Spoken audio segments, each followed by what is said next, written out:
Ultimate tem su test drive event, caminda nós também tem também tour 4 banco presente, para financiamento. Também nós fazemos o que está parte de special order de modelo, né?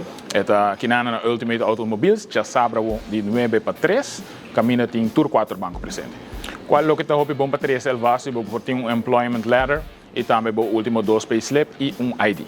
Bom, é super easy. Sempre se não quer fazer test drive de BA, sempre me fazer demo para mim. Uma demonstração, nós podemos pedir tudo que me tiene, nós podemos special order se está algo que me não tiene. Pero o foco eigenlijk para o test drive modelo BYD é qual é line-up de shit atualmente.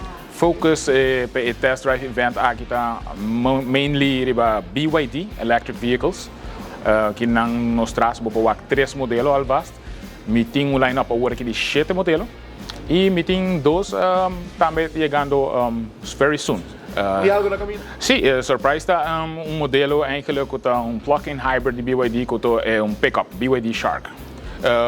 Começando aqui com os mid-size SUV U1 Pro novo 2025, nos modelos que você conhece Dolphin Mini, que é sport hatchback, e também outra banda aqui nos BYD Seal. Focus para gente não conhecer nos modelos, nos marca novo BYD, full electric vehicles, e também com 7 modelos em total que vou pôr esse test drive demo, e você sempre sinta e nos special order, nos customize tudo isso possível.